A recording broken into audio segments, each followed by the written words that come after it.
से इतनी दूर शमशान तक तो आ गई, लेकिन आज नहीं तो मिल लाचार हूं कि हमारे पास अपनी औलाद को कफन देने के लिए एक पैसा नहीं।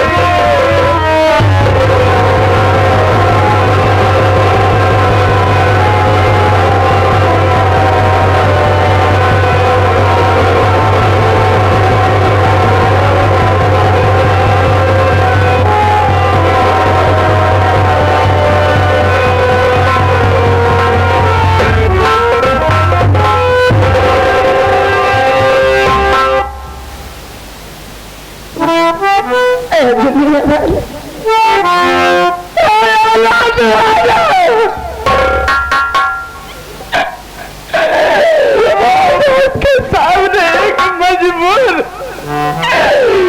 एक लाचार माँ अपना दामन फैलाएगी,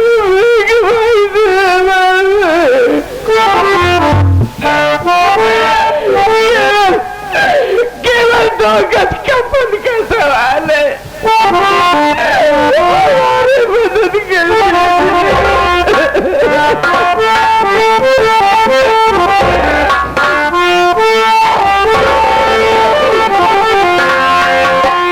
मेहरबान करे दो दया की नजर आए, दया की नजर मेरे बेटे के 2 गज कफन के लिए।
यही आर तू है मेरी आर, तू है मेरे बेटे के 2 गज कफन के लिए।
सब लोग मुझे पे निगाहे करम आए, निगाहे करम मेरे बेटे के 2 गज कफन के लिए।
प्रगट किया हमारी। पैसे ले लो, कपल ला दो भैया।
भगवान, या ऊपर वाले मालिक, या दुनिया बनाने वाले, आज तूने मुझे इस दुनिया में इतना गरीब, इतना बदनसीब भाई बनाया है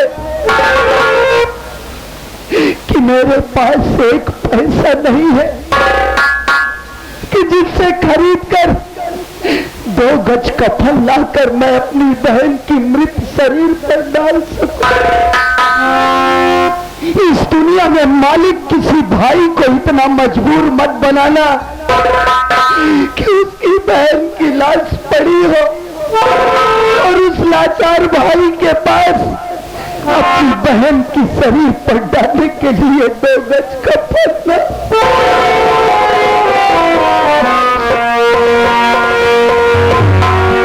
माफ करना दीदी, ये तुम्हारा छोटा भाई रमेश बहुत मजबूर है, मैं आपके लिए कुछ भी नहीं कर सका।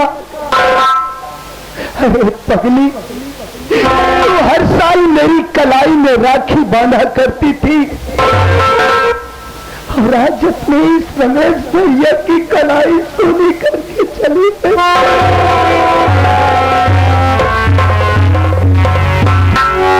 तो हर साल मुझसे यही कहा करती थी कि रमेश मुन्ना, देख लेना एक न एक दिन मैं इस राखी की बंधाई तुझसे ऐसी कीमती चीज मांगूंगा कि तू मुझे दे नहीं पाएगा भैया। अरे बहना, मुझे क्या मालूम था कि वो सबसे कीमती चीज तो मुझसे कफन मांगेगी। कितना अरमान था इस दिल के अंदर कि हमारी बहन की बारात हमारे दरवाजे पर आएगी, मैं अपने इसी कंधे पर बहन की डोली उठाकर उसकी ससुराल तक पहुंचाऊंगा। लेकिन मुझे क्या मालूम था परमात्मा कि बहन की डोली की जगह मुझे उसकी अर्थी को कांधा देना पड़ेगा।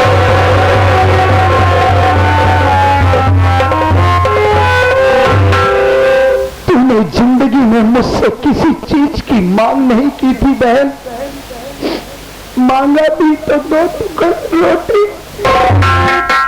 वो भी ये तेरा बदनसीब भाई तुझे नहीं खिला सका। भूखी आत्मा, भूखी काया अपने रमेश भैया को छोड़कर चली गई। इतना भी नहीं सोचा दीदी कि तेरे चले जाने के बाद ये तेरा छोटा भाई रमेश इस दुनिया में किसके सहारे जिंदा रहे।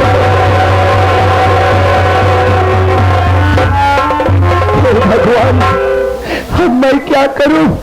इस शमशान घाट तक तो आ गया हूं, लेकिन इस शमशान घाट पर मुझे दूर दूर तक कोई दिखाई नहीं दे रहा है।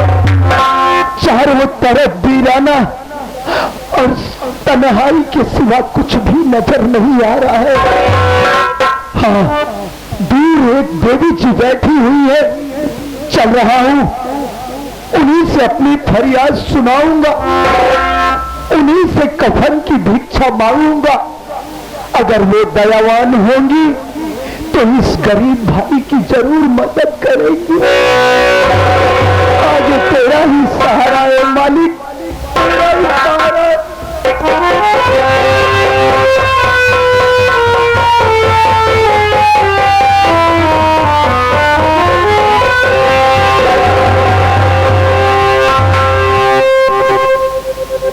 देवी जी देखिए,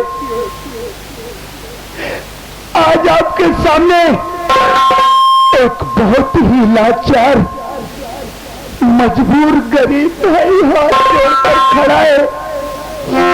देखिए, मैं आपसे अपने खाने पीने के लिए कोई चीज नहीं मांग रहा हूं। यहाँ देखिए, मेरी बहन की लाश बिना कफन के पड़ी हुई है। मुझे कफन की भिक्षा दे दीजिए देवी जी, मालिक आपका भला करेगा। इस गरीब की सहायता कर दीजिए देवी जी। मालिक करे कि आपके बच्चे को मेरी उम्र लग जाए।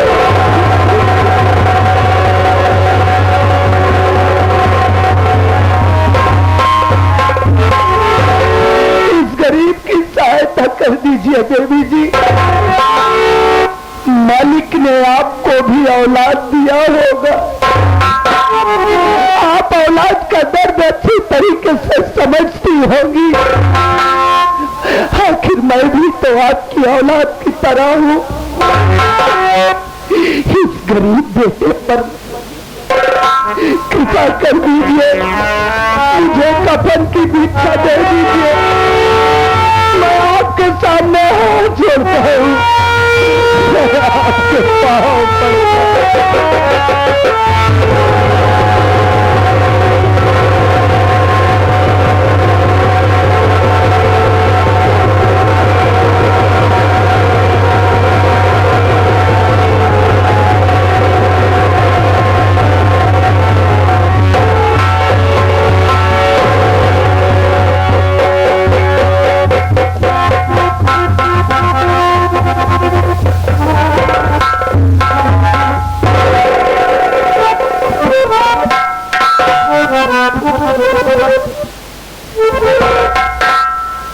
अरे मालिक, कितनी परीक्षा लोगे भगवान, कितनी?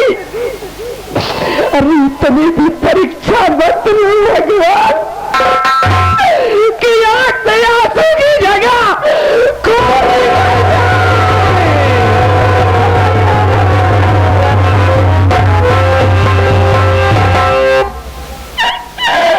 कितनी मुसीबत है। एक मांग कर अपनी औलाद के लिए कफन लगाई हूं। आज ये इंसान मुझसे कफन की भिक्षा मांग रहा है। समझ गए मालिक कि आज तो हमारी सत्य की परीक्षा ले रहा है, तो मैं भी पीछे नहीं हटूंगी, क्योंकि मैं एक मां हूं।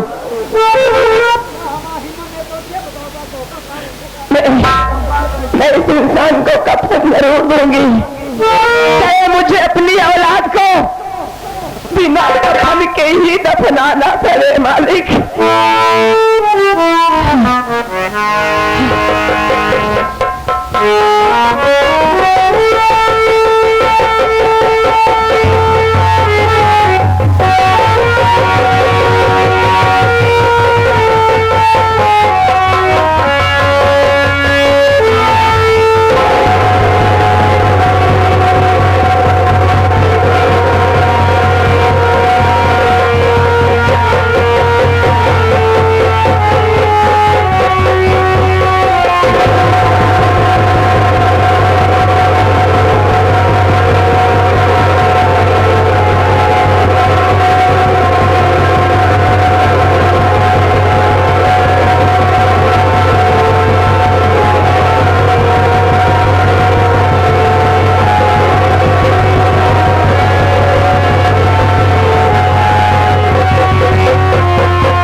लो भाई,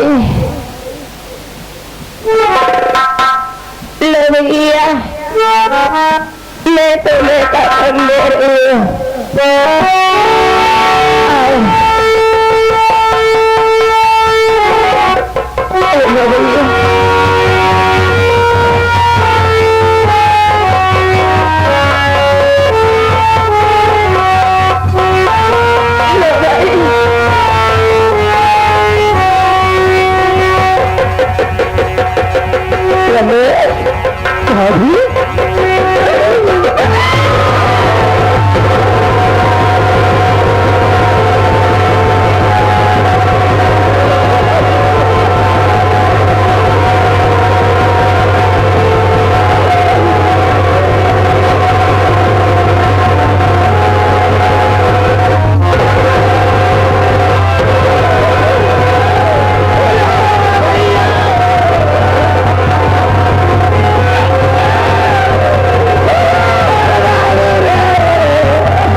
तू कफन मांग रहा किसके लिए बाबू? किसकी लाश लेके आया तू? चल बल्लो, चल बल्लो।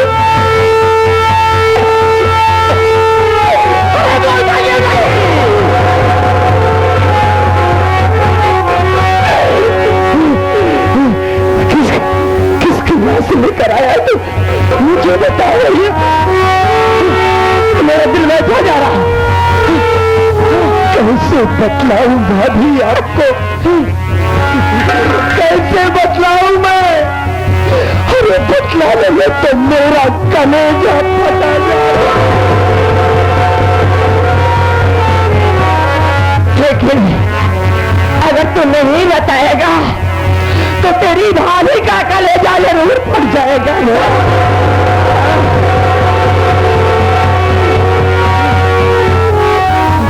जानना चाहती है आप तो अपने सीने पर पत्थर रख लीजिए। मैं किसी गैर की लाश लेकर नहीं आया हूं। जानती है भाभी, अरे जिस बेटी को आपने जन्म तो नहीं दिया,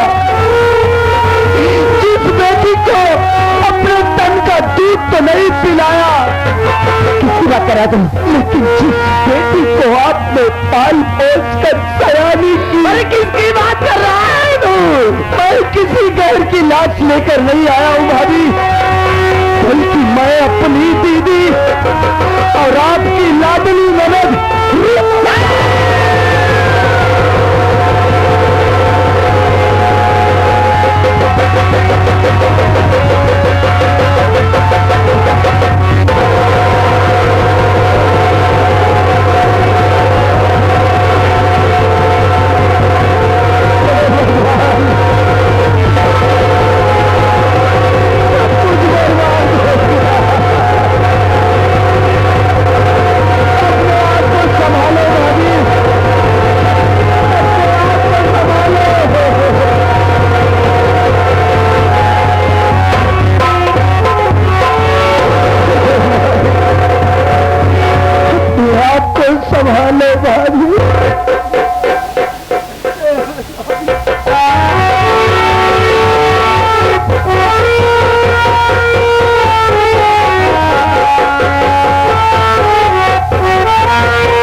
अपने आप को संभालो भाभी, रो नहीं।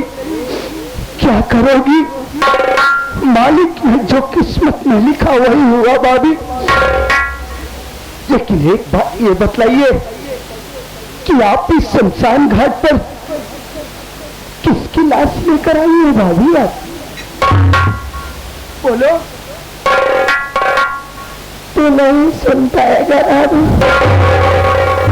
तू नहीं सुन पाएगा कि मैं किसकी लाश लेकर आई हूँ। लेकिन भाभी मैं आपसे जानना चाहता हूँ कि आप किसकी लाश लेकर आई है। देखिए भाभी,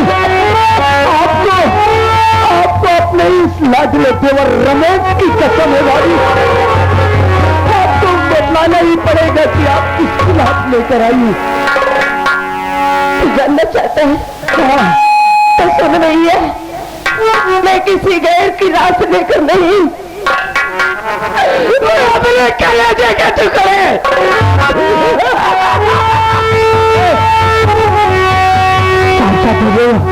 चाचा बोलो भाई, अपने कलेजे के टुकड़े अपने बेटे की लाश लेकर आए।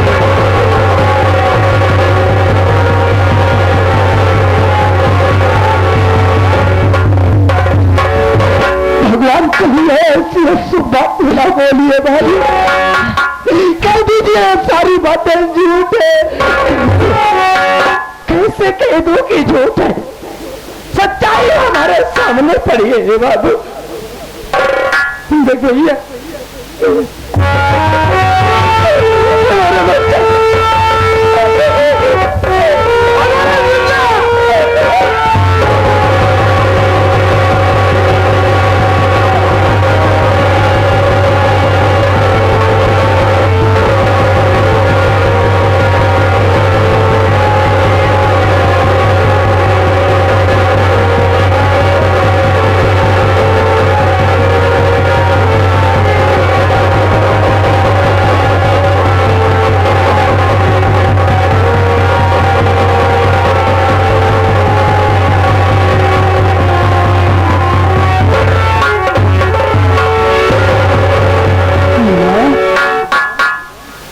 बेटा राजू, आंखें खोल बेटा, देख तेरा चाचा आया है।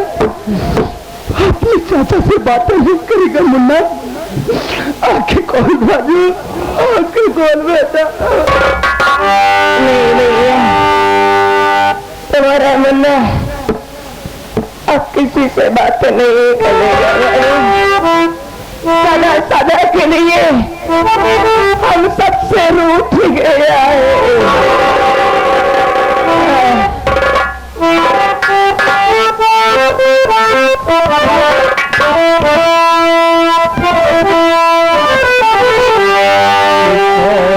दो आँख से आंसू,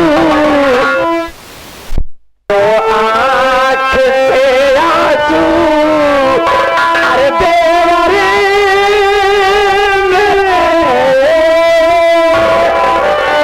पहले तू ननद की जलेगी चिता,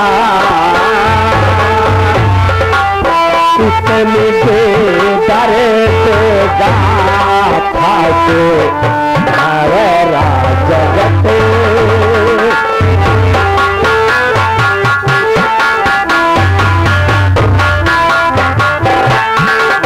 इतनी बेदर देगा खाके हमारा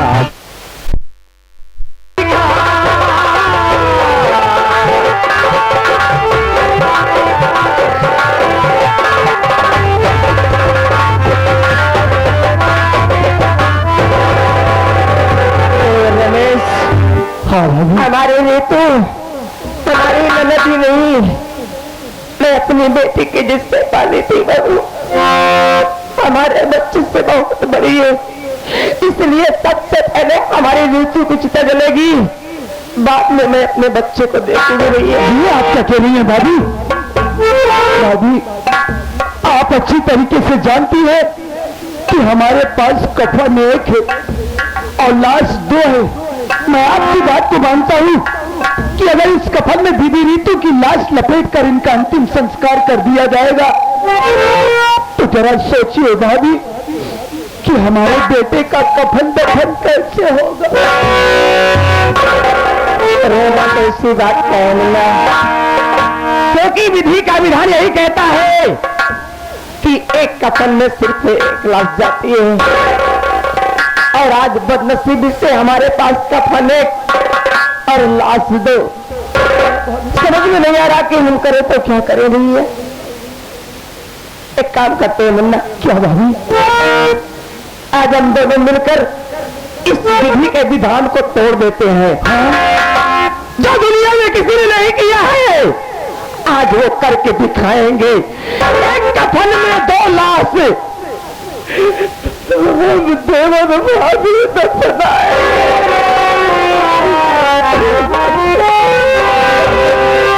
आप ठीक कहती हैं भाभी। इंसान को समय से पहले और जरूरत से ज्यादा कुछ भी नहीं मिलता है। जो विधि को मंजूर है वही होगा भाभी, वही होगा।